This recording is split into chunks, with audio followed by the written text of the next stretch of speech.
असून मराठी भाषिक भक्त समाजास सहज समजावे म्हणून हिंदी भाषेतून मराठी भाषेत रूपांतरित करण्यात आलेला आहे.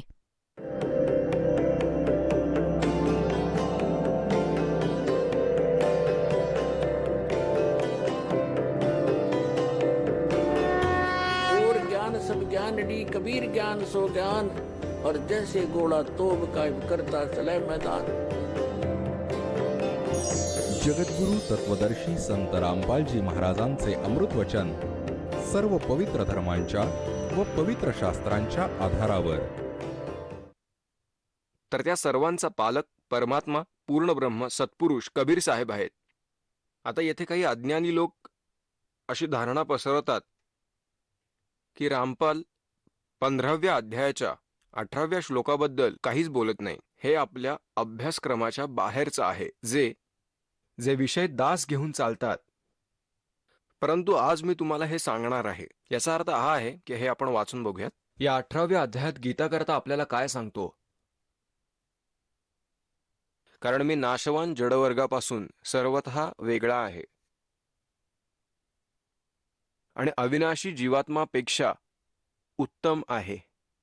यासाठीच लोकांमध्ये आणि वेदांमध्ये पुरुषोत्तम या नावाने प्रसिद्ध आहे. आता इथे त्यांनी काय स्पष्ट केलंय ते आपण बघूया. यस्मात् क्षरम अतीत अहम अक्षरात अपीच उत्तम अतः अस्मी लोके वेदेच प्रथित पुरुषोत्तम. याचा सरळ साधा अर्थ असा आहे की माझ्या अंतर्गत 21 ब्रह्मांडात जितके प्राणी आहेत, भले ते ब्रह्मा विष्णू महेश असोत किंवा दुर्गा असो, यांच्या मी पलीकडे आहे. यांच्यापेक्षा मी बलवान आहे, शक्तिशाली आहे. आणि ज्या कारणामुळे मी लोकवेदांच्या आधारे, लोकवेद म्हणजे दंतकथा, ऐकलेल्या ऐकवलेल्या ज्ञानाच्या आधारे तयार झालेल्या कथा, लोकवेदांच्या आधारे मी पुरुषोत्तम म्हणून विख्यात आहे. कारण माझ्या अंतर्गत जेवढे आहेत त्यांच्यापेक्षा बलवान मी आहे. म्हणूनच मी पुरुषोत्तम म्हणून विख्यात आहे. कारण वास्तवात मात्र पुरुषोत्तम कोण आहे हे 17व्या अध्यायात सांगितलंय. उत्तम पुरुष तू अन्य परमात्मा इति उदाहरित य लोकत्रयम आविश्य बिभर्ती अव्यह ईश्वरः. अविनाशी कोण आहे तर तो आहे अविनाशी. गीता अध्याय नंबर 7 मधील श्लोक नंबर 29 मध्ये आता बघूयात. जरा मरण मोक्षाय 7वा अध्याय गीतेमधील. आता इथे पुढे 29 वरती लिहिलेलं आहे, जरा मरण मोक्षाय. जरा म्हणजे वृद्धावस्था आणि मृत्यूपासून सुटका होण्यासाठी माझ्या आश्रयाला येतात. माम आश्रित्य जो प्रयत्नशील आहे ते म्हणजे ब्रह्म. तत् विदुः म्हणजे जे तत् ब्रह्मला जाणतात. कृच्छ्रम अध्यात्म कर्मच अखिलम सर्व कर्माने परिचित आहे. तीच व्यक्ती वृद्धावस्था आणि मृत्यू यापासून मुक्त होण्याचा प्रयत्न करते. आता हा अनुवाद वाचूयात. जो मला शरण येऊन आश्रित होऊन जरा आणि मृत्यूपासून, जरा म्हणजे वृद्धावस्था आणि मुक्त होण्यासाठी ते प्रयत्न करतात ते लोक, त्या ब्रह्मला, तत् म्हणजे तत् ब्रह्म, तत् ब्रह्म त्या ब्रह्मला संपूर्ण अध्यात्मास आणि संपूर्ण कर्मास जाणतात. यानंतर इथे 8वा अध्याय सुरू होतो. यात अर्जुन विचारतो, किम तत् ब्रह्म, हे ब्रह्म काय आहे. ज्यास जाणण्यासाठी सर्व लोक वृद्धावस्था आणि मृत्यूपासून मुक्ती मिळवण्यासाठी प्रयत्नशील आहेत, ते ब्रह्म कोणते. किम अध्यात्म किम करम पुरुषोत्तम. आता बघा, किम तत् ब्रह्म किम अध्यात्म किम कर्म पुरुषोत्तम अधिभूतम च किम प्रोक्तम अधिदैवम किम उच्यते. 8व्या अध्यायातील प्रथम श्लोकात विचारलेल्या प्रश्नाचे उत्तर गीतेचा ज्ञानदाता 8व्या अध्यायातील 3ऱ्या श्लोकात देत आहे. हे पहा, हा 3रा मंत्र आहे. अक्षरम ब्रह्म परमम. तो परम अक्षर ब्रह्म आहे. तो परम अक्षर ब्रह्म आहे. परम अक्षर ब्रह्म म्हणजे तो 3ऱ्या नंबरचा ईश्वर आहे. एक आहे क्षरपुरुष, एक अक्षर पुरुष आणि उत्तम पुरुष आहे तो परम अक्षर ब्रह्म.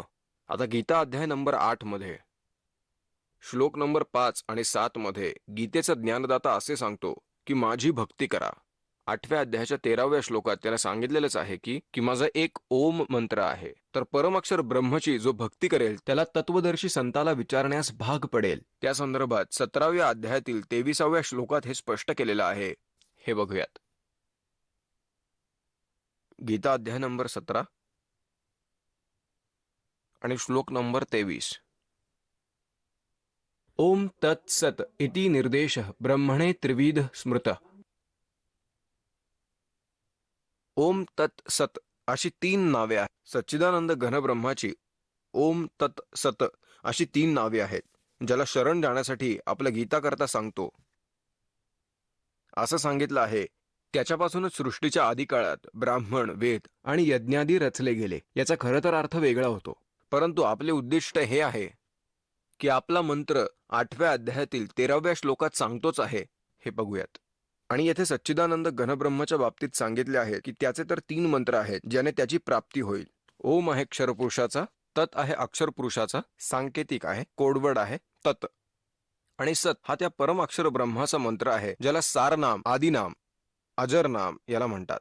तो गुप्त आहे, कोडवर्ड आहे, जो या दासा व्यतिरिक्त या संपूर्ण विश्वात हा मंत्र कोणाच्या जवळ नाही आणि फक्त परमेश्वराजवळ आहे. आता हे काय म्हणतात गीतेच्या 8व्या अध्यायामध्ये, गीता अध्याय नंबर 8 मध्ये आणि श्लोक नंबर 13 मध्ये हा स्वतः सांगतो, ओम इति एकाक्षरम ब्रह्म व्याहरन माम अनुस्मरण. याचा सरळ अर्थ आहे की माम ब्रह्म म्हणजे मज ब्रह्माचं, ओम इति म्हणजे ओम, ओम एकाक्षरम, ओम हे एक अक्षर आहे, व्याहरन माम अनुस्मरण उच्चारण करून स्मरण करणे, य प्रयाती त्यजन देहम सह याती परमाम गतीम. माझ्या ब्रह्माचा हा एक मंत्र आहे. शेवटच्या श्वासापर्यंत, शरीर सोडून जाईपर्यंत जो याचं स्मरण करतो, म्हणजेच ओम पासून मिळणारी परमगती म्हणजे माझ्यापासून मिळणारी परमगती प्राप्त होते. आता इथून अनुवाद सुरू होतो. जो पुरुष ओम या एक अक्षररूप ब्रह्मला उच्चारण करताना माझ्या निर्गुण ब्रह्मचे चिंतन करत शरीराचा त्याग करतो, तो पुरुष परमगतीला प्राप्त होतो. ठीक, मिळता जुळता असा अनुवाद केलेला आहे. इथे उलटपुलट काही सांगितलेलं नाहीये. याचा अर्थ गीतेचा ज्ञानदाता ब्रह्म आहे, श्रीकृष्ण नाही. आता आपण येऊयात 8व्या अध्यायात. त्याच्या 3ऱ्या श्लोकात हेच सांगितलंय की तो परम अक्षर ब्रह्म आहे. आता 8व्या अध्यायातील श्लोक 5 ते 10 पर्यंत एक निर्णायक ज्ञान श्रीमद भगवद्गीतेमध्ये सांगितलेलं आहे. हे पहा, 8व्या अध्यायातला 3 मध्ये तर आपण आधीच वाचलंय की तो परम अक्षर ब्रह्म आहे. आता 5व्यात तो काय सांगतो, जो पुरुष शेवटच्या काळामध्ये सुद्धा माझे स्मरण करत शरीराचा त्याग करतो, तो माझ्या साक्षात रूपाला प्राप्त होतो. स मद्भावम याती म्हणजे माझा आणि त्याचा भाव एकरूप होतो. माझ्याप्रती त्याची श्रद्धा लागून राहते, यात काहीच संशय नाही. 6व्या श्लोकाचा असा सरळ अर्थ आहे की तो दास तुम्हाला सहज सांगू शकेल, जिथे आशा तिथे तो जाईल. म्हणजे जो व्यक्ती कोणत्याही इष्ट देवतेचं मरणकाळी स्मरण करेल तो त्याला प्राप्त होईल, त्यातच त्याचा भाव राहतो. 6व्याचा हा अर्थ आहे, हे कुंतीपुत्र, शेवटच्या काळात ज्या ज्या भावाचे स्मरण करून शरीराचा त्याग करतो तो त्यालाच प्राप्त होतो आणि तो कायम त्याच्यामध्ये भावित राहतो. अगदी बरोबर. आता संपूर्ण आयुष्य ज्यांना इष्ट समजून पूजलं तर त्यात भावही राहील आणि तो त्यांनाच प्राप्त होईल. आता इथे 7व्या श्लोकामध्ये तो असं सांगतोय की तू माझं भजन देखील कर आणि युद्ध देखील कर, काहीच काळजी करू नको, तू मलाच प्राप्त होशील. हे बघा, 8व्या अध्यायातला 6वा श्लोक वाचला. आता 7वा बघूयात. म्हणूनच अर्जुन, तू कायम माझे स्मरण कर आणि युद्धही कर, म्हणजे युद्धही कर. काम करता करता माझं स्मरणही झालं पाहिजे. सर्व सद्ग्रंथ हेच प्रमाणित करतात. आणि माझ्यामध्ये अर्पण केलेले मन आणि बुद्धीने युक्त होऊन तू निसंशय मलाच प्राप्त होशील. 8व्या अध्यायातील 7व्या श्लोकापर्यंत तर याने स्वतःबद्दल सांगितले. आता त्यांनी हे सांगितलंय की सच्चिदानंद घनब्रह्मांची भक्ती केल्यास काय होईल ते मी जाणत नाही. आता हे बघा, गीता ज्ञानदाता आपल्यापासून वेगळे होऊन कुणाला शरण जायला सांगत आहे.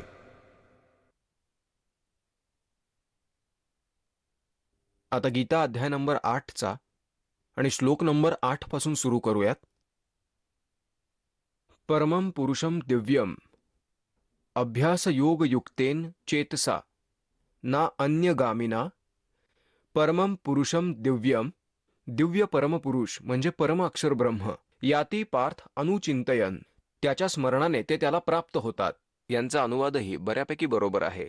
8व्या अध्यायातला 8वा श्लोक. हे पार्थ, हा नियम आहे की परमेश्वराच्या गीतेच्या ज्ञानदातापेक्षा भिन्न आहे तो. अभ्यास योग युक्तेन म्हणजे जो मंत्र तत्वज्ञानी संत सांगेल 3 नावे असलेला ओम तत् सत. ओम तर सरळ क्षरपुरुष ब्रह्मच आहे. तत् आणि सत हे सांकेतिक आहेत. ओम आणि तत् ही 2 अक्षरं मिळून सतनाम बनते. तो तत् सांकेतिक आहे, जो ज्याला प्राप्त झाला आहे त्याला पूर्ण माहिती आहे. आणि सत हे आदिनाम आहे, हा वेगळा मंत्र आहे. ज्यांना सारनाम प्राप्त आहे त्यांना हे व्यवस्थित माहिती आहे. तर इथे हे स्पष्टपणे सांगतात की त्या मंत्राच्या अभ्यासाने योग आणि ध्यानाचा तर इथे काही संबंधच नाही. हे तर हठयोगाला ध्यान मानतात. याचा संस्कृत मूळ पाठ काय म्हणतोय ते आपण पाहूयात. अभ्यास योग युक्तेन, ध्यान नाही. अभ्यास म्हणजे त्या नामाच्या स्मरणाने, युक्तीने म्हणजे लगनपूर्वक, दुसरीकडे न जाणाऱ्या चित्ताने, म्हणजे फक्त त्याने केवळ तीच भक्ती करावी, निश्चित रूपाने. अनुचिंतनयन, निरंतर चिंतन करणारा मनुष्य. परमं दिव्यम पुरुषम याती, परम पुरुष, परम दिव्य पुरुष म्हणजे त्या परमदिव्य परमेश्वराला प्राप्त होतो. गीतेच्या ज्ञानदातापेक्षा भिन्न आहे तो परमाक्षर ब्रह्म. आणि तो सच्चिदानंद घनब्रह्म ज्याचा 3 मंत्राचा जप आहे त्याला शरण जाण्यास गीता ज्ञानदाता सांगतो. हे आपले धर्मगुरू आजपर्यंत असा अर्थ लावत होते की श्रीकृष्ण स्वतःबद्दल सांगतो आहे, तो अजून कोणाबद्दल सांगणार, दुसरा कोणी परमेश्वरच नाही. ही होती बालसुलभ व्याख्या. ज्यांना सद्ग्रंथामधील काहीच माहिती नाही आणि हे धर्मगुरू आणि आचार्य शंकराचार्य पदावर विराजमान झालेत. यांनी तर आपल्या जीवनाचा नाश करून घेतलाय आणि आपल्याला देखील फसवलंय. तर पुण्यात्मांनो, आता वेळ आहे. समझा है तो सिर दर पांव और नहीं रह सदाओ. आता पुढे बघा. 8व्या अध्यायातील 9वा श्लोक आपण परत वाचूयात. 9व्या तिथे परत परमात्म्याचे नाव सुद्धा लिहिलेले आहे, पण हा विषय काही दुसराच होईल. आता हे बघा. जो पुरुष सर्वज्ञ, इथे कबीरदेव असं म्हणायला पाहिजे होतं, सर्वज्ञ, अनादी म्हणजे सगळ्याचे नियंत्रण करणारे, सूक्ष्मापेक्षा सूक्ष्म असे सर्वांचे पालन पोषण करणारे, अचिंत्य स्वरूप आणि सूर्याच्या प्रकाशासमान तेजस्वी असणारे. आता हे बघा, हे निराकार सांगतायत भगवंतांना. आता इथे असं लिहिलंय की भगवान सूर्यासमान आहेत. सूर्य काय आता निराकार आहे? त्यामुळेच परमात्मा स्वप्रकाशित आहे. सूर्यासदृश्य नित्यचेतन प्रकाशरूप, अज्ञानापासून पलीकडचे, अत्यंत शुद्ध असे सच्चिदानंद घनब्रह्मांचे स्मरण करतात. 9वा झाला. आता 10वा वाचूयात. तो आहे भक्तियुक्त पुरुष, म्हणजे परमात्म्याची भक्ती करणारा. योग बलाने म्हणजेच भक्तीच्या साधनेच्या बळाने, त्याच्या शक्तीने भ्रुकुटीमध्ये मध्यभागी प्राण चांगल्या प्रकारे स्थापन करतो. निश्चल मनाने स्मरण करत असताना त्याला, तम म्हणजे त्याला, अज्ञानरूपी अंधकारात लपलेल्या त्या परमात्म्याला, दिव्यम परमं पुरुषम, परम अक्षर ब्रह्मला म्हणजे अशा दिव्य परमपुरुषाला जो गीता ज्ञानदाताहून वेगळा आहे त्याला प्राप्त होतो. आलं लक्षात? समजलं? आता हा गीता ज्ञानदाता कोणाला शरण जायला सांगत आहे? आता गीता अध्याय 18 मधील श्लोक क्रमांक 62 मध्ये सांगितलेले आहे की अर्जुन, तू संपूर्ण भक्तिपूर्वक त्या परमेश्वराला शरण जा. हे बघा, हा गीतेतील अध्याय 18 मधील श्लोक क्रमांक 62. हा 62वा आहे. हे भारत, असे गीता ज्ञानदाता म्हणतो, तू सर्वतः त्या परमेश्वराच्या शरण जा. त्या परमात्म्याच्या कृपादृष्टीमुळेच तू परम शांतीला आणि सनातन परमधामाला प्राप्त होशील. सनातन म्हणजे शाश्वत स्थान, जे कधी नष्ट होणार नाही असे स्थान तुला प्राप्त होईल, जे 15व्या अध्यायातील 4थ्या श्लोकात म्हटले आहे की तत्वदर्शी संताची प्राप्ती झाल्यावर परमेश्वराच्या त्या परमपदाचा शोध घेतला पाहिजे, जिथे पोहोचल्यावर साधक कधीच परतून येत नाही आणि त्यांना तिथे पूर्ण मोक्ष मिळतो. तर तो इथे सांगत आहे त्याला शरण जा. गीता ज्ञानदाता आपल्यापेक्षा वेगळ्या असणाऱ्या परमेश्वराला शरण जायला सांगत आहे, असं सांगत आहे. आता गीता अध्याय क्रमांक 18चे 62, 63, 64, 65 आणि 66 अध्यायही शेवटचा आणि मंत्रही शेवटचेच आहेत. पुढे तर काही अजून वर्णन आहे. अज्ञानाच्या संदर्भात एवढेच मंत्र आहेत. यातून काय निष्कर्ष काढला की अर्जुन 18व्या अध्यायातील 62व्या श्लोकात म्हणत आहेत की तू सर्व भावाने त्या परमेश्वराला शरण जा आणि त्याच्या कृपेने तुला परमशांती मिळेल, असे स्थान मिळेल जिथे गेल्यावर कोणी परत येत नाही. आणि आपली अवस्था सांगितली की मला शरण राहिलास तर ओम मंत्र आहे, युद्धही करावे लागेल आणि तुला मी प्राप्त होईल आणि जन्ममृत्यू तुझाही राहील माझाही राहील, शाश्वत स्थान मिळणार नाही. आणि तो मोक्ष होऊ शकत नाही जिथे गेल्यावर संसारात परत फिरून येता येत नाही. आणि जिथे युद्ध तिथे शांती कुठली, खूपच कहर माजेल. तो तर म्हणत आहे की जर माझ्या शरणी राहायचे असेल तर युद्ध तर करावेच लागेल. आता 18व्या अध्यायातील 63व्या श्लोकात म्हणत आहे की अर्जुन, मला जे सांगायचे होते ते मी तुला सांगितले. गुप्ताहून गुप्त असे ज्ञान तुला सांगितले. आता तुझी इच्छा, तुझं मन मानेल ते कर. माझ्या शरणी यायचं असेल तर घे हत्यार, हो रागेट आणि लढ. त्याच्या शरणी जायचे असेल तर त्या तत्वदर्शी संताचा शोध घे, त्याला शरण जा. आता बघा, श्रीमद भगवद्गीता अध्याय क्रमांक 18 63 मध्ये म्हटले आहे की अशा प्रकारे इति गुह्यात गुह्यत्रम, अशा प्रकारचे गोपनीयहून अधिक गोपनीय असे गीतारूपी ज्ञान जे गुपिताहून गुपित आहे हे मी तुला सांगितले. ठीक आहे. आता या रहस्यमय ज्ञानाचा तू चांगल्या प्रकारे विचार कर आणि जसे हवे तसे कर. ठीक आहे. आता याने स्पष्ट केले की मला जे सांगायचे होते गीता ज्ञानात ते मी सांगितले. आता तुझी मर्जी की गुपिताहून गुपित ज्ञान मी तुला दिले. आता पुढे 64व्या श्लोकात पुन्हा म्हणत आहेत की अजून एक गुपित तुला सांगतो, एकदम गुप्त. काय? तर माझाही पूज्यदेव तोच आहे ज्याच्याविषयी मी सांगतोय, ज्याला शरण जायला मी तुला सांगत आहे. आणि तो कोण आहे? हम सुल्तानी नानक तारे दादू को उपदेश दिया, जात जुलाहा भेद न पाया वो का सीमा है कबीर हुआ. परमात्माने काय सांगितले होते गोरखनाथांना की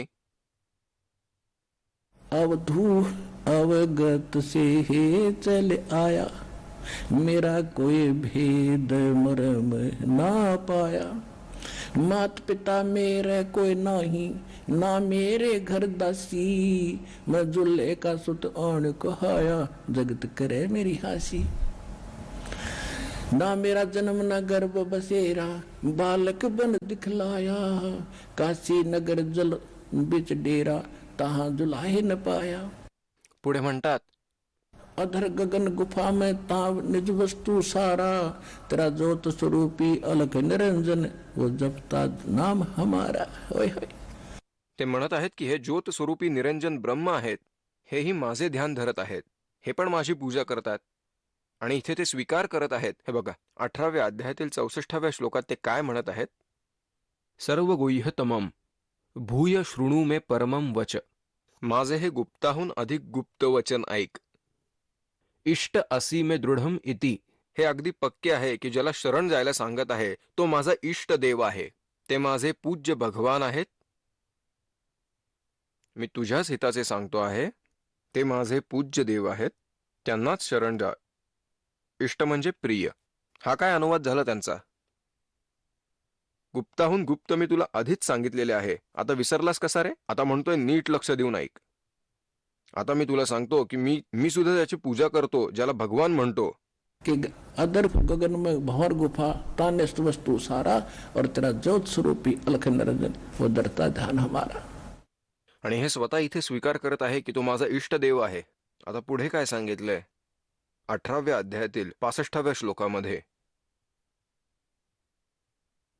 हा सांगत आहे की मला मानणारा हो, माझा भक्त बन, माझे पूजन करणारा हो आणि मला प्रणाम कर, नमस्करू.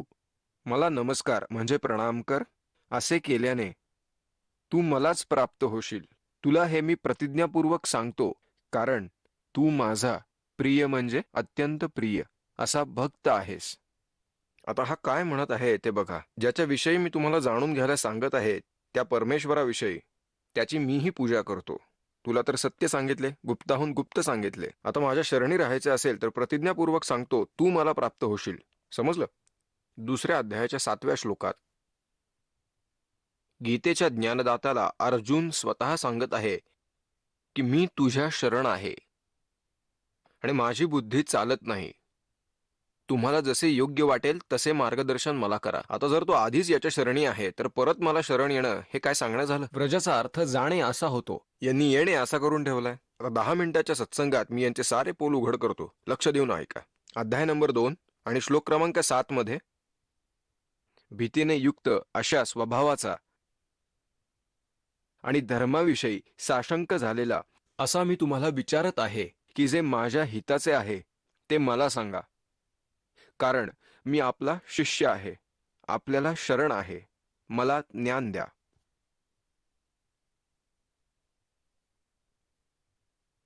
झालं?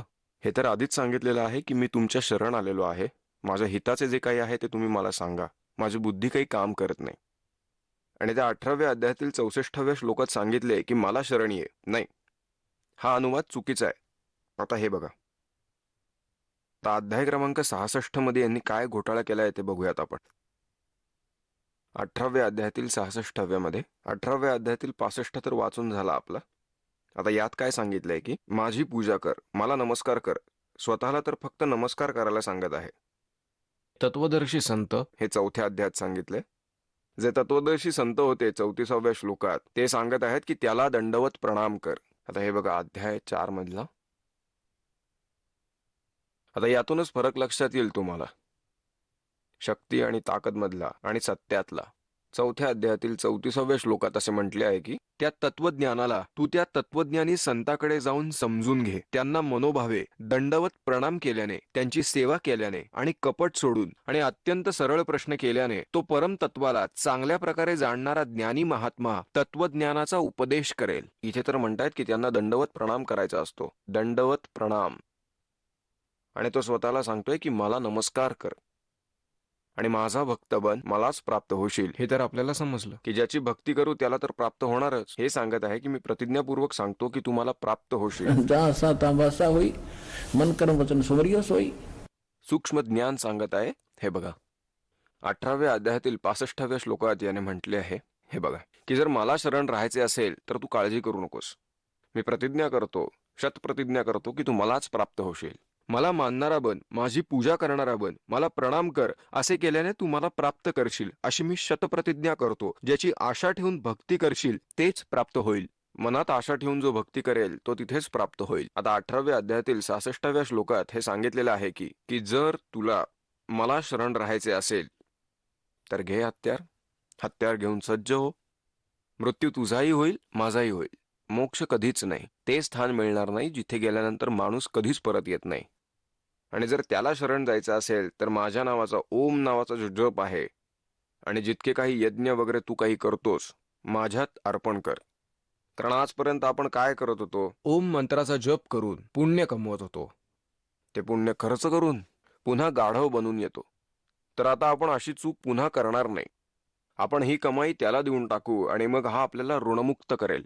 आणि परत म्हणतो तू त्याला शरण जा. तसं तर मी जाऊन देणार नाही तुला. आता बघा गीता अध्याय क्रमांक 18 श्लोक क्रमांक 66व्या मध्ये सर्व धर्मान परित्यज्य माम एकम शरणं व्रज अहम त्वा सर्व पापेभ्य मोक्षयिष्यामि मा शुच. एकदम बरोबर आहे. हे काय म्हणत आहे तर याचा अर्थ असा आहे, सर्व धर्मान परित्यज्य माम, जे काही सर्व धार्मिक कर्मांचे पुण्य आहे ते सर्व मला अर्पण कर, माझ्यात सोड. सर्व धर्मान परित्यज्य माम म्हणजे सर्व धार्मिक कर्मांचे जे पुण्य आहे ते माझ्यात सोड, मला अर्पण कर. परित्यज्य म्हणजे मला अर्पण कर. आणि एकम शरणम व्रज, एकम म्हणजे एकमेव अद्वितीय म्हणजे ज्याच्यासारखा दुसरा कोणीही नाही असा परम अक्षर ब्रह्म, त्याला शरण जा. तेव्हा मी तुला सर्व पापातून मुक्त करेल. कसे अज्ञानी आहेत पहा. संपूर्ण धर्म म्हणजेच कर्तव्य कर्म यांचा त्याग करून तू केवळ एक, मी जो सर्व शक्तिमान सर्वधर परमेश्वर आहे त्याला शरण ये. व्रज म्हणजे येणे. अरे वा रे देवतांनो. गो म्हणजे जाणे, आणि हे गो म्हणजे येणे असा अर्थ मानत आहेत. गो म्हणजे जाणे असतं, व्रज म्हणजे जा. आणि मी तुला सर्व पापातून मुक्त करतो, काळजी करू नकोस. आता यांचं दाखवतो.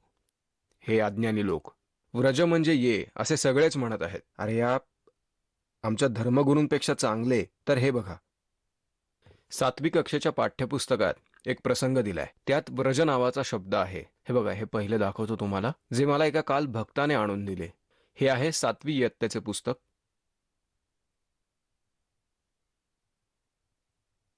JB publishing house limited, Delhi.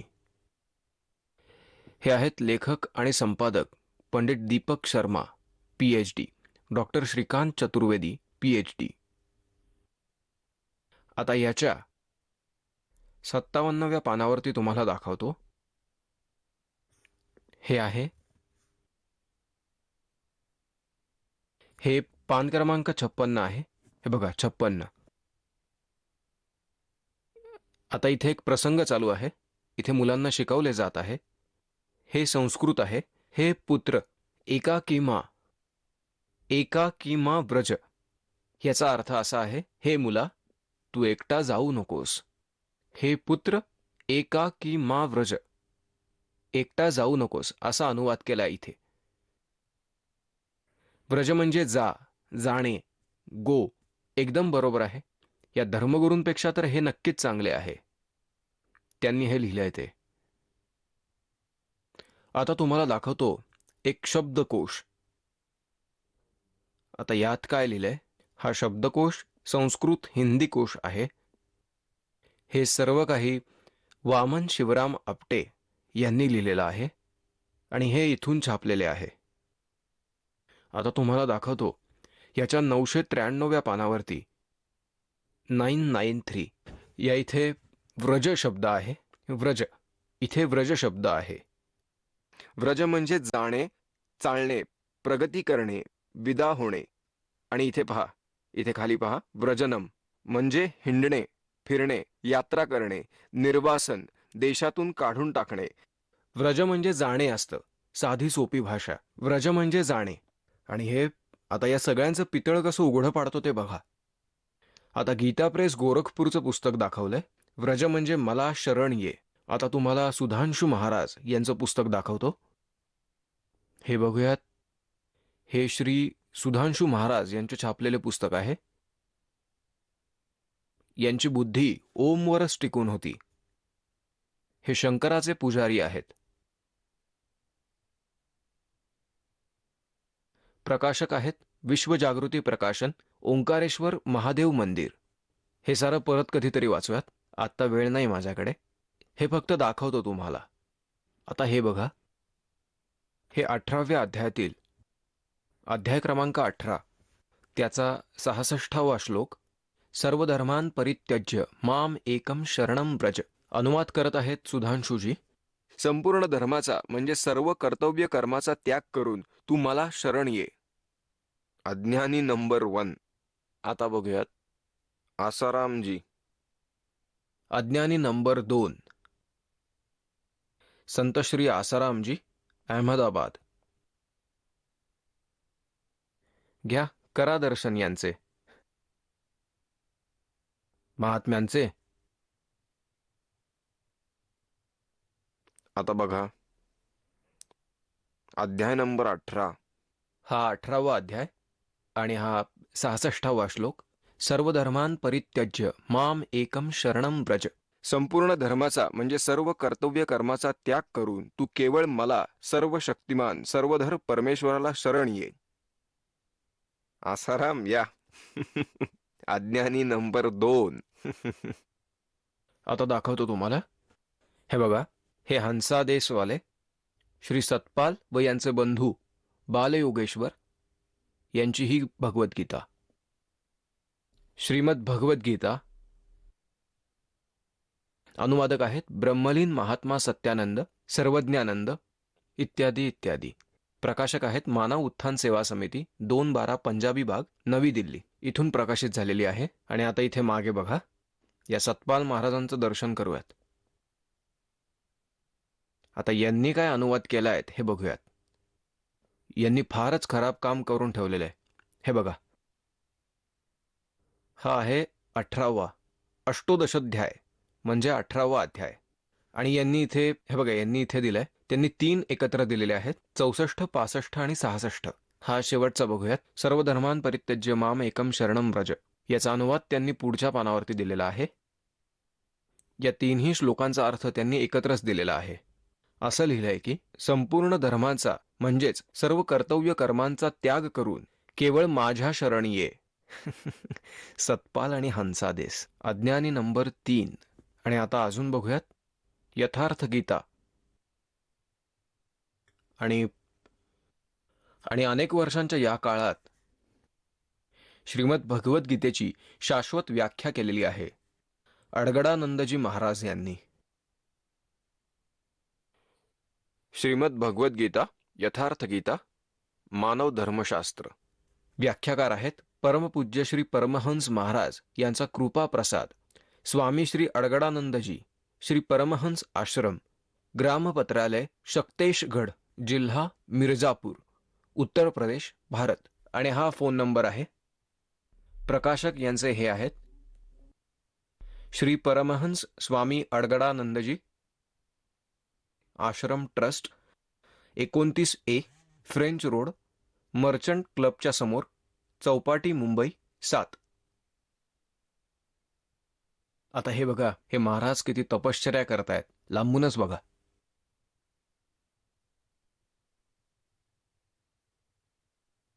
आता 18व्या अध्यायातला 66वा श्लोक बघूयात. हा बघा, याचा अनुवादच केलेला नाहीये, कमालच केली बघा इथे.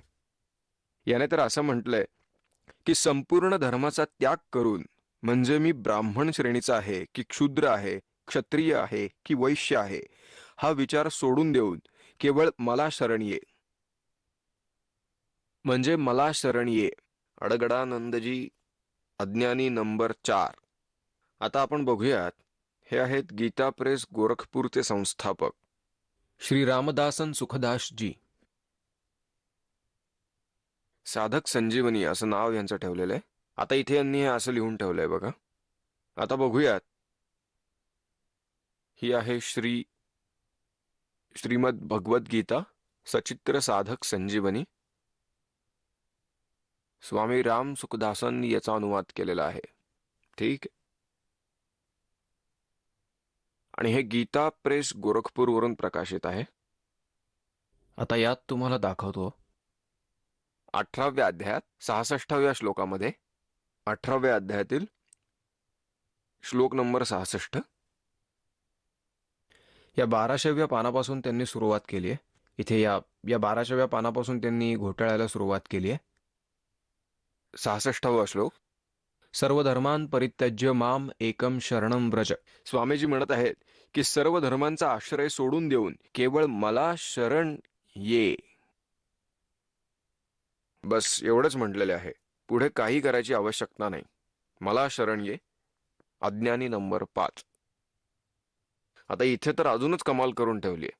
इथून 1200 पासून सुरुवात केली आहे या घोटाळ्याला सिद्ध करण्यासाठी, आणि इथे स्वतःचीच व्याख्या करून व्रज म्हणजे येणे करण्यासाठी, आणि माहित नाही काय काय लिहून ठेवलंय अजून ते. आणि 1200 पासून सुरुवात करून, आणि तुम्हाला दाखवतो, आणि 67 इथे सुरू होतोय 1217 पर्यंत. म्हणजे 17-18 पानं आपले अज्ञान दाखवायला आणि अज्ञानी सिद्ध करून टाकायला भरलेले आहेत. 1200 पासून हे बघा, हे 1200वा पान आहे, आणि इथे व्रज हा 66वा श्लोक, आणि या इथे बघा. आता इथून 1219 पर्यंत हे बघा, 67वा इथपासून सुरू झालेला आहे, आणि इथपर्यंत याचा अनुवाद चालवलेला आहे. हा 67वा श्लोक 1219 पासून सुरुवात होतो. या इथपर्यंत व्रजचा सरळ अर्थ होता की जाणे, आणि यांनी इथे केलाय की येणे. आणि ही बकवास सिद्ध करण्यासाठी, हे अज्ञान सिद्ध करण्यासाठी ही अजून 19 पानं त्यांनी बकवास भरून ठेवलेली आहेत. आणि हे इतके लहान अक्षर आहे की जसे कोणत्या तरी वर्तमानपत्राचे आहे, आणि त्याची 19 पानं भरली आहेत. आणि हे किती मोठं पुस्तक आहे बघा. हे पान बघा. आणि हे इतके मोठे पान आहे, अशी 19 पानं त्यांनी लावून दिली. अरे 2 अक्षरांची तर गोष्ट होती. जी, श्रीमद् भागवत गीता 18 श्लोक 66 में व्रज शब्द है. इसका अर्थ जाना, प्रस्थान करना है, परंतु सर्व अनुवाद कर्ताओं ने व्रज का अर्थ आना किया है. कृपया इसे स्पष्ट करें. ऐसा है, ब्रज घतौ धातु है, तो ब्रज घतौ धातु के इसमें आता है गति अर्थक है. ये गति के 4 अर्थ होते हैं: गति गमन, गति ज्ञान, गति मोक्ष, गति प्राप्ति. तो यहाँ पर जो गत्यर्थक ब्रज धातु है उसके लोट लकार के मध्यम पुरुष के एक वचन में ब्रज बनता है. तो ब्रज का अर्थ है अवगच्छ, अर्थात मुझको जान. नैनम अविदितो देवो भुनक्ति. ये सिद्धांत है कि जब तक परमात्मा को नहीं जान लेता तब तक परमात्मा उसकी रक्षा नहीं कर सकता. इसलिए तुम उस परमात्मा को जानो. श्रीमद् भगवत गीता अध्याय 18 श्लोक 66 में व्रज शब्द है. इसका अर्थ जाना, प्रस्थान करना है, परंतु सर्व अनुवादकर्ताओं ने व्रज का अर्थ आना किया है. कृपया स्पष्ट करने का प्रयत्न करें. प्रश्न जिन्होंने बनाया है उन्होंने अपने स्तर से बताया कि सभी अनुवाद करने वालों ने ज्ञान के अतिरिक्त अर्थ किया है. ऐसी बात नहीं है. ब्रज का अर्थ अवगच्छ, निश्चिन्ह भी होता है, जैसा कि प्रश्नकर्ता ने बताया. तो भगवत पाद शंकराचार्य जैसे मनीषियों ने, धर्म सम्राट स्वामी करपात्री जी महान भाव जैसे मनीषियों ने उसका अर्थ यही किया है कि जैसे जल तरंग अपने को जल रूप समझ ले, घटाकाश अपने आप को महाकाश रूप समझ ले, और जैसे जलचंद्र अपने आप को नवचंद्र समझ ले, उसी प्रकार तुम देहेंद्रीय प्राणांतकरण के अनुरूप अपनी आत्म मान्यता का परित्याग करके ब्रह्मानुरूप अपने आप को समझो, जानो, निश्चिन्ह, अवगच्छ. यह अर्थ भी टीकाकारों ने किया है. भगवत पाद शंकराचार्य और उनके अनुगत महानुभावों ने इसी प्रकार का उपदेश किया है. लेकिन जो श्री वैष्णवाचार्य इत्यादि हैं उन्होंने अपने स्तर से अपने प्रस्थान के अनुसार उस प्रकार का भी अर्थ किया है जिसका चित्रण प्रश्नकर्ता ने किया है. गीता ज्ञान दाता तथा गीता अध्याय 18 श्लोक 62 में अपने से अन्य किस परमेश्वर की शरण में जाने को कह रहा है. तो अपने से नहीं होता है. वहाँ जो उपासना में जहाँ देवता की उपासना होती है वो अपने से अन्य होता है, तो उसके उनके शरण में जाने की बात ठीक है. श्रीमद् भगवत गीता अध्याय 18 श्लोक के 66 में ब्रज शब्द है. ब्रज शब्द है जी. इसका अर्थ जाना अर्थात प्रस्थान करना है, परंतु अनुवादकर्ताओं ने ब्रज का अर्थ आना किया है. कृपया स्पष्ट करें. व्रज का जाना, प्रस्थान करना वो तो मामूली अर्थ है, लेकिन संस्कृत के कुछ पदों को वहाँ के संदर्भानुसार अर्थ करना पड़ता है. इसलिए वहाँ के संदर्भानुसार व्रज इसका अर्थ जो अनुवादकों ने किया है, शरण में आओ, वही तो सही है. मोती मुक्ता दर्शन नहीं ये जग है सब अंदरे, दिखत के तो नैन चषम इनका फिरा मोतिया बंदरे. आता अजून दाखवतो तुम्हाला. डॉक्टर सर्वपल्ली राधाकृष्ण जी महाराज काय सांगत आहेत ते बघूयात. डॉक्टर सर्वपल्ली राधाकृष्णजी हे मोठे विद्वान मानले जातात आणि हे त्यांनी लिहिलेलं. सर्वपल्ली राधाकृष्णजी श्रीमद भगवत गीता हिंदी पॉकेट बुक्स इथून प्रकाशित झालेली आहे. विश्वविख्यात दार्शनिक डॉक्टर सर्वपल्ली राधाकृष्णन यांचा आंतरराष्ट्रीय ख्यातीप्राप्त गौरव ग्रंथ. आता यांनी काय केले ते आपण बघूयात.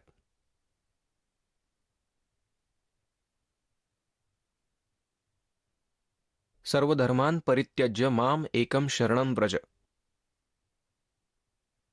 सर्व कर्तव्य कर्म सोडून तू केवळ माझ्या शरण ये. एक ना भूलना, दो ना भूली, भूली सब संसारी. मेरे साधो भाई मन सब जग भूला पाया. आता बघा, ही श्रीमद भगवत गीता.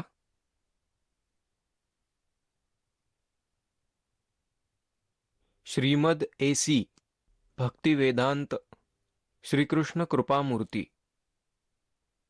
श्रीमद एसी भक्ती वेदांत स्वामी प्रभुपाद, संस्थापकचार्य आंतरराष्ट्रीय कृष्ण भावनामृत संघ, यांना इस्कॉनवाले असे म्हणतात. इस्कॉनवाले. तुम्ही ज्यांचं काही वाचाल ते म्हणतील याचं यथार्थ भाषांतर आम्हीच केलंय. बघा यांचा यथार्थ. द्वारा कृष्ण कृपा श्रीमूर्ती श्री श्रीमद एसी भक्ती वेदांत स्वामी प्रभुपाद, संस्थापकचार्य आंतरराष्ट्रीय कृष्ण भावनामृत संघ. आणि हे इकडून छापलेलं आहे, भक्तिवेदांत बुक ट्रस्ट. आणि बघा किती भाषेत आहे हे माहिती नाही.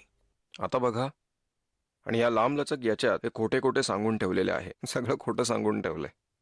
या इथे बघा, हा आहे 18व्या अध्यायाचा 66वा श्लोक. इथून सुरू होतो. सर्वधर्मान परित्यज्य माम एकम शरणम व्रज. ठीक आहे, व्रज. याचा अनुवाद 553 वर दिलेला आहे. आता आपण 554 वरती जाऊयात. हे बघा, 554 पानावरती. या इथे तर सरळ खोटं बोललेलं आहे. सर्व धर्मान म्हणजे सर्व प्रकारचे धर्म, परित्यज्य म्हणजे त्यागून, माम म्हणजे माझ्या, एकम म्हणजे एकमात्र, शरणम म्हणजे शरण, व्रज म्हणजे जाणे. अगदी बरोबर, अर्थ तर बरोबर लिहिलेला आहे. आणि आता इथे दिशाभूल केली आहे. सर्व धर्मांचा त्याग करून माझ्या शरण या, येणे. आता इथे वरती जाणे लिहिलं होतं, इथे येणे लिहिलंय. आता एका नकली महर्षींची अजून एक झलक दाखवतो. झलक तर थोडीशी आहे. सर्व एकाच माळेचे मणी आहेत. सर्वांनी एकच भांग प्यायलेली आहे. हे बघा, महर्षी दयानंद सरस्वती यांचं हे जीवनचरित्र. महर्षी दयानंद सरस्वती यांचे जीवनचरित्र. अमर शहीद पंडित लेखराम द्वारा संकलित झालेल्या प्रामाणिक उर्दू भाषेचा आर्य भाषेमध्ये अनुवाद.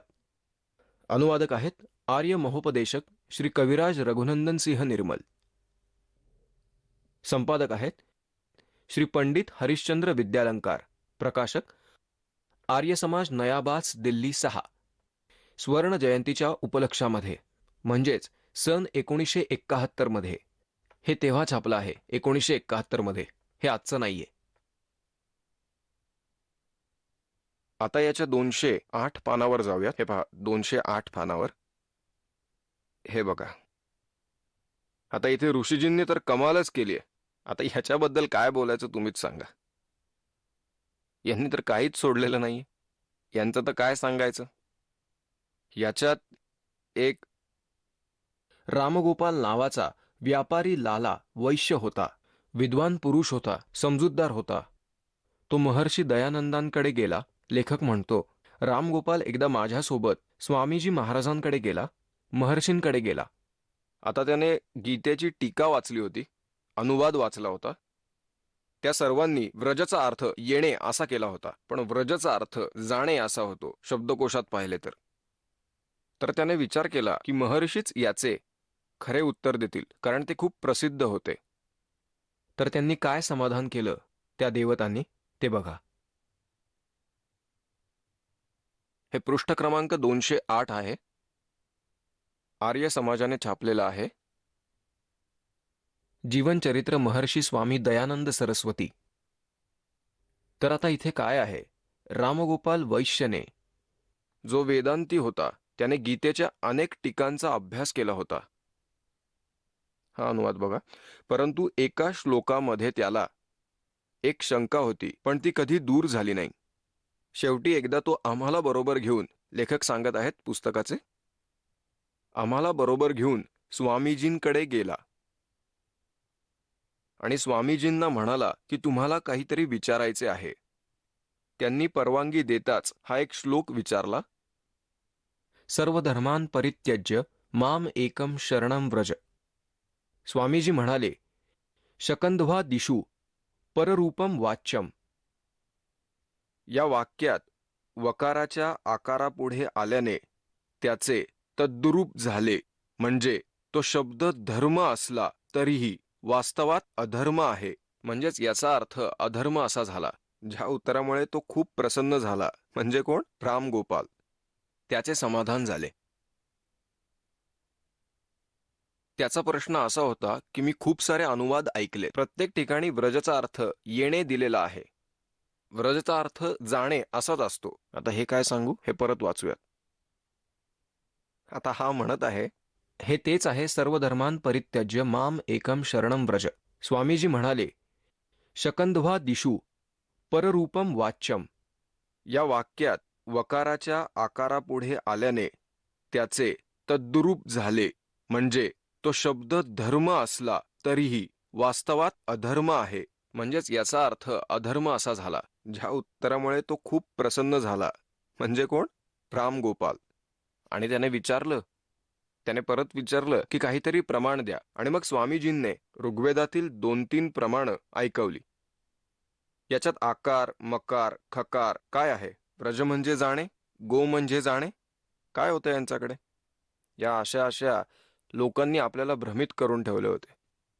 निरंजन धन तेरा दरबार, निरंजन धन तेरा दरबार, जहाँ पर तनिक न न्याय विचार, पाखंडी की पूजा जग में संत को कह लबाड़, अज्ञानी को परम विवेकी, ज्ञानी को मूड गंवार, निरंजन धन तेरा दरबार, निरंजन धन तेरा दरबार। कह कबीर सुनो भाई साधो, या सब उल्टा व्यवहार। कह कबीर सुनो भाई साधो, या सब उल्टा व्यवहार। सच्चों को तो ये झूठा बतावे, इन झूठों का एतबार, निरंजन धन तेरा दरबार, निरंजन धन तेरा दरबार। परमात्मा दुखी होऊन बोलत होते, हे काळा, तू तर खूप दुष्ट आहेस आणि या खोट्यांना तर महर्षी बनवून ठेवलंस. आणि परमात्म्यांना सांगत होते की हे खोटे आहे, यांना शास्त्राचे काही ज्ञान नाही, वेदांचे काही ज्ञान नाही. आणि 600 वर्षांपूर्वी भगवंत हीच गोष्ट सांगून गेले होते. हेच सांगितले होते सूक्ष्म वेदांमध्ये. भगवंत स्वतः सांगतात, ज्यात यथार्थ ज्ञान आहे, जे आज या दासाकडे उपलब्ध आहे, या आणि आपले कल्याण करून घ्या. तर मुलांनो, उशीर करू नका. हा दास तुमची वाट बघत आहे, तुमची आतुरतेनं वाट बघत आहेत. जितका तुम्ही उशीर कराल तेवढा पश्चाताप कराल. तर ती वेळ घालवू नका, लवकर या आणि कल्याण करून घ्या.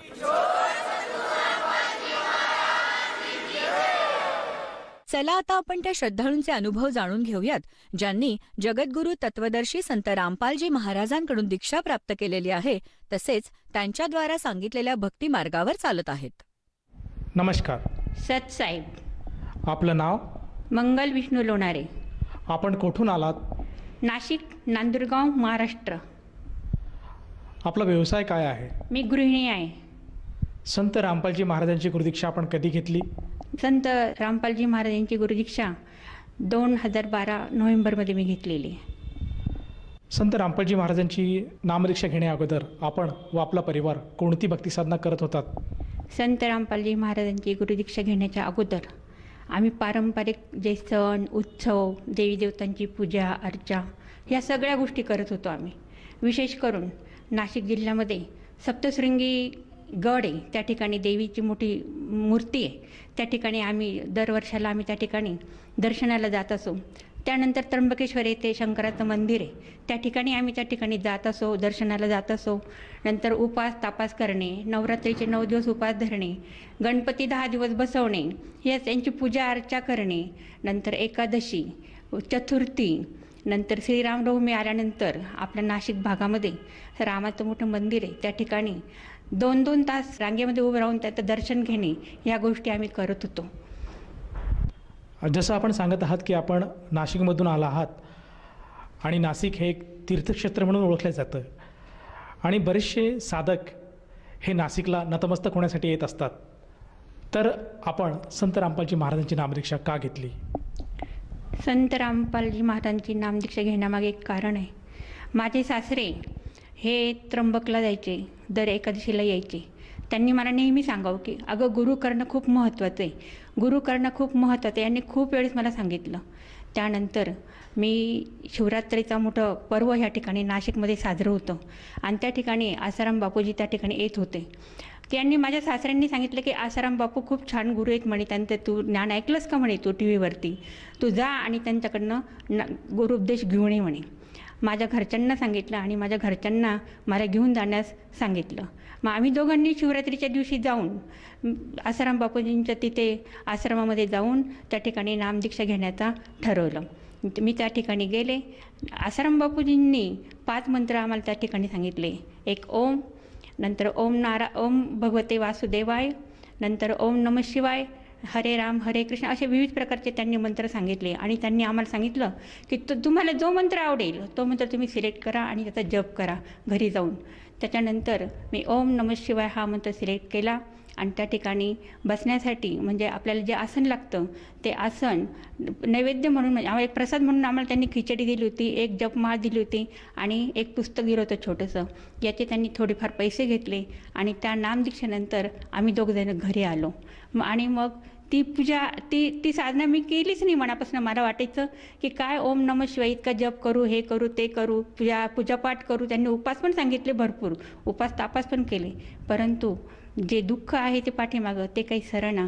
असं वाटायचं की ह्या जगामध्ये परमेश्वर नाहीच. रामाची भक्ती करा, कृष्णाची भक्ती करा, दुर्गादेवीची सप्तशती वाचा, सगळं करून करून करून करून थकलो होतो आम्ही. आणि मग मला एका गोष्टीचं खूप मोठं दुःख आहे की मला सतत मुलबाळ नाही. आणि मग मला वाटायचं की मला सतत मुलबाळ असावं या ठिकाणी. म्हणून मी चांगला गुरु शोधत होते. कुठला तरी परमात्मा आपल्याला सापडेल, कोणतरी परमेश्वर आपल्याला मिळेल आणि मला त्या ठिकाणी एखादं पुत्रप्राप्ती होईल. कारण मला वांजुटी या शब्दापर्यंत मला हिणवलेलं आहे जगाने. माझ्या सासरीच्या लोकांनी पण मला खूप हिणवलेलं आहे. आणि मग असं करता करता करता ज्ञानगंगा हे पुस्तक माझ्या भगतजींना त्यांच्या साहेबांनी दिलेलं होतं. ते पुस्तक घेऊन हे घरी आलेले होते आणि ते पुस्तक तसंच पडून दिलेलं होतं. म्हणता म्हणता म्हणता 5-6 महिने लोटले आणि मग ते पुस्तक आम्ही वाचायला घेतलं. ते पुस्तक वाचल्यानंतर असं काही धक्का बसला की ह्या ठिकाणी ब्रह्मा विष्णू महेश यांना आपण देव मानतो, दुर्गादेवीला आपण देव मानतो, आपण यांची पूजा अर्चा करतो. पण यांचं इथं तर काही सगळं विपरीतच दिलेलं आहे. परमेश्वर तर दुसराच कोणीतरी आहे. आणि म्हणून त्या ठिकाणी आम्ही सत्संग पाहायला सुरुवात केली. टी व्हीवरती सत्संग पाहिले, 5-6 महिने सत्संग पाहिले, सगळी माहिती मिळवली. आणि आम्ही नांदुरगाव या ठिकाणी 2 भगतजी लोक राहतात त्यांच्याकडेही विचारपूस केली की संत रामपालजी महाराज आपल्याला कसं जायला मिळेल त्यांच्याकडे. यासाठी आम्ही त्यांच्याकडे चौकशी केली आणि मग संत रामपालजी महाराजांकडनं आम्ही बरबाला येथे जाऊन नामदीक्षा घेतली. जसं तुम्ही सांगत आहात की आपण पूर्वीची जी काही भक्तिविधी करत होतात त्या भक्तिविधीतून आपल्याला असं काही मानसिक समाधान मिळत नव्हतं आणि आपण स्वतःला एक दुःखी समजत होतात. परंतु मला असं विचारायचं आहे की जेव्हा आपण संत रामपालजी महाराजांचं ज्ञान ऐकलं आणि त्या ज्ञानानुसार आपण त्यांच्या बरबाला स्थित आश्रमात गेलात आणि तेथे त्यांच्याकडनं गुरुपदेश घेतला, तर जेव्हा आपण संत रामपालजी महाराजांची सद्भक्ती स्वीकारली त्यानंतर आपल्या जीवनात काही बदल आलेत का? संत रामपालजी महाराजांची दीक्षा घेतली ज्या दिवशी मी नामदीक्षा घेतली आणि गुरुजींचा आशीर्वाद घेतला, सरजी मला 1 किलोमीटर 2 किलोमीटर जरी प्रवास केला तर माझं डोकं खूप दुखायचं. इतकं डोकं दुखायचं की मला गोळी घेतल्याशिवाय पर्याय नसायचं, घरामध्ये काम सुचायचं नाही. पण पहिल्याच दिवशी संत रामपालजी महाराजांनी मला आशीर्वाद दिला. ते आजपर्यंत माझं डोकं कुठं दुखतंय का नाही दुखत होतं हे मला आठवतसुद्धा नाही त्या ठिकाणी. त्यानंतर संत रामपालजी महाराजांनी असे अनेक इतके छान छान अनुभव माझ्या जीवनामध्ये टाकलेले आहेत की मी त्याचे वर्णनसुद्धा करू शकत नाही. इतकं सुख मला त्यांनी दिलेलं आहे की मी त्याचं वर्णन करू शकत नाही. संत रामपालजी महाराजांनी आमच्यावरती कृपादृष्टीचा एक खूप मोठा आमच्यावरती एक हे टाकलेलं आहे की जेणेकरून आज गुरु म्हणून संत रामपालजी महाराजांना मी खूप म्हणजे खूप मानते आणि परमेश्वराच्या ठिकाणी त्यांना समजते. संत रामपालजी महाराजांनी माझा एक आजार मला झालेला होता. 2-3 वर्षापूर्वी माझ्या ओटीपोटामध्ये अचानक दुखायला लागले. ओटीपोटामध्ये दुखायला लागल्यानंतर बाथरूमला गेले, तसं ब्लिडिंग व्हायला लागलं सर. तिथं ब्लिडिंग झाल्यानंतर मला बाथरूमला कसं जावं आणि पोटात तर खूप दुखत होतं. घरामध्ये माझ्या मिस्टरांशिवाय दुसरं कोणीच नव्हतं. तुम्हाला माहिती आहे सर की मला मुलबाळ नसल्यामुळं आमच्या घरामध्ये दुसरं कोणी धावणारं नव्हतं. मी रडायला लागली. यांना जर सांगितलं तर हे म्हणशील की डॉक्टरांकडे जाऊ, चल आपण सोनोग्राफी करू. आणि मला ऑपरेशन वगैरे तर करायचं नव्हतं, कारण कोणी धावपळ करायला नव्हतं सर घरामध्ये. 2दा झालं, 3दा झालं, 3 वेळेस मला बाथरूमला लागले तर ते पूर्ण ब्लिडिंग व्हायला लागलं. मी खूपच घाबरले. आता काय करू म्हटलं. आणि मग एवढ्या ह्याच्यामध्ये मला संत रामपालजी महाराजांचं दर्शन घेऊ म्हटलं, बघू त्यांना सांगून आपलं दुःख. मी हातपाय धुतले, संत रामपालजी महाराजांच्या फोटो पुढे गेली, त्यांना साष्टांग दंडवत घातला. आणि साष्टांग दंडवत घातल्यानंतर गुरुजींना सांगितलं, गुरुजी की माझं तुमच्याशिवाय कोणीच नाही, माझं करायला कोणी नाही, माझ्यावरती ऑपरेशनची पाळी येऊ नका गुरुजी. आणि असं करून मी चरणतीर्थ घेतलं. चरणतीर्थ घेतल्यानंतर 5च मिनिटामध्ये मला परत बाथरूमला लागली. बाथरूमला लागल्यानंतर मी जाऊ का नको एवढी मनामध्ये धास्ती उभी राहिली माझ्या. पण मी बाथरूमला गेली तर पाण्यासारखी स्वच्छ बाथरूमला आली. माझं पोट दुखत होतं की नव्हतं हे सुद्धा मला त्या ठिकाणी कळलं नाही. अशी अनेक घटना माझ्या जीवनामध्ये घडल्या. जसं तुम्ही सांगत आहात की संत रामपालजी महाराजांना आपण परमेश्वर रूपे पूजत आहात आणि त्यांची उपासना आपण करत आहात आणि त्यांनी जो आपल्याला भक्तीचा मार्ग सांगितला आहे त्या भक्ती मार्गावर आपण चालत आहात आणि त्यातून आपल्याला व आपल्या परिवाराला बरेचसे लाभ प्राप्त झालेत. तर ह्या अनुषंगाने आपण आपल्यासारख्या इतर भाविकांना काय संदेश द्याल? संत रामपालजी महाराजांमुळे आम्हाला तो पुष्कळ सुख पदरामध्ये पडलेले आहे आमच्या. आम्ही किती वर्णन करावं त्याचं ते कमीच पडेल त्या ठिकाणी. सगळ्यांना मी हात जोडून विनंती करू शकते की सर्वांनी आपले गीता, वेद, पुराण हे सगळं खोलून बघा. खरं ज्ञान काय आहे ते समजून घ्या. आणि संत रामपालजी महाराजांची जी पुस्तकं आहेत, ज्ञानगंगा झालं, जेणे की राहा झालं, ही पुस्तकं तुम्ही वाचा. आणि विविध चॅनलवरती त्यांचे सत्संग येतात, ते सत्संग पण तुम्ही बघा आणि हे ज्ञान समजून घ्या. आपल्याला मोक्षाचा मार्ग ह्या ठिकाणी मिळेल. कारण जन्ममृत्यूचा रोग जो आपल्याला लागलेला आहे तो रोग कोणीच मिटू शकत नाही. आणि मोक्षाचा मार्ग फक्त आणि फक्त संत रामपालजी महाराजच आपल्याला देऊ शकतात. एवढंच मी त्या ठिकाणी हात जोडून विनंती करू शकते. जसं आपण सांगत आहात की आज आपल्याला जीवन मरणाचा रोग लागलेला आहे आणि आपण सांगत आहात की केवळ संत रामपालजी महाराज हेच एक आहेत की या रोगापासून आपल्याला मुक्त करू शकतात. तर हे कुठल्या आधारे आपण सांगू शकाल? कारण संत रामपालजी महाराजांनी जी आपल्याला गुरुदीक्षा देतात किंवा आपल्याला जे मंत्र देतात ते बीज मंत्र आहेत आणि त्या बीज मंत्रापासून आपण सर्व देवी देवतांची भक्ती करू शकतो आणि त्या भक्तीपायी आपल्याला लाभ होऊ शकतो. आणि त्यांनी दिलेली जी भक्ती आहे ती शास्त्र अनुकूल आहे, सर्व शास्त्रांवर आधारित आहेत. सर्व शास्त्र ते आपल्याला प्रमाणित करून दाखवतात आणि ती भक्ती आपल्याला ते देतात. आणि म्हणून त्या ठिकाणी आपल्याला संत रामपालजी महाराजांची गुरुदीक्षा घेणं हे आवश्यक आहे आणि त्यापासून आपल्याला मोक्षाचा मार्गसुद्धा आपल्याला मिळू शकतो. जर कोणा साधकाला असं जाणवत असेल की आपण सुद्धा संत रामपालजी महाराजांची सद्भक्ती स्वीकारावी आणि आपल्या जीवनाचं कल्याण करावं, तर ती व्यक्ती गुरुदीक्षा कशी घेऊ शकेल? संत रामपालजी महाराजांची गुरुदीक्षा घेणं फार सोपं करून ठेवलेलं आहे. आज महाराष्ट्रामध्ये प्रत्येक जिल्ह्यामध्ये नामदान स्थळं उघडलेली आहेत. विविध चॅनलवरती जे सत्संग चालतात त्या ठिकाणी फोन नंबर दिले जातात. त्या फोनवरून तुम्ही जवळच्या नजदीक केंद्रावरती जिल्ह्यामध्ये कॉर्डिनेटरशी संपर्क साधून तुम्ही त्या ठिकाणी नामदान स्थळावर जाऊन आपलं नामदान घेऊ शकता. त्या ठिकाणी या नामदीक्षेसाठी किती खर्च येतो? नामदान घेण्यासाठी ह्या ठिकाणी काहीही शुल्क आकारलं जात नाही किंवा कुठलाही पैसा अडका त्या ठिकाणी घेतला जात नाही. आपल्याला देण्यात येणारे भक्तिबोध पुस्तक आणि फोटो हे सर्व आपल्याला त्या ठिकाणी फ्रीमध्ये मिळू शकतं. धन्यवाद सत साहेब.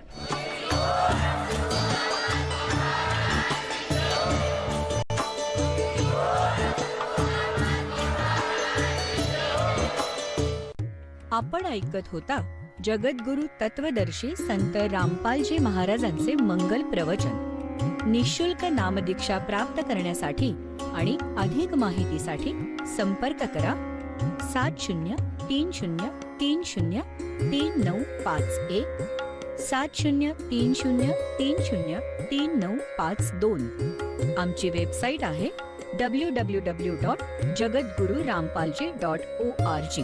सर्व पवित्र धर्मांच्या व पवित्र शास्त्रांवर आधारित प्रमाणित अनमोल पुस्तक ज्ञानगंगा किंवा जगण्याचा मार्ग यापैकी कोणतेही एक पुस्तक निःशुल्क मागवण्यासाठी आम्हाला आपले पूर्ण नाव, पूर्ण पत्ता, पिनकोड सहित आणि फोन नंबर लिहून 7030303951 7030303952 नंबरवर SMS करू शकता किंवा आम्हाला 7030303950 नंबरवर व्हॉट्सअप देखील करू शकता. मंगलमूर्ती विघ्नहरा दुरितनाशना कृपा करा. मंगलमूर्ती विघ्नहरा सिद्धिविनायक कृपा करा. सिद्धिविनायक कृपा करा. सिद्धिविनायक कृपा करा. मंगलमूर्ती विघ्नहरा दुरितनाशना कृपा करा.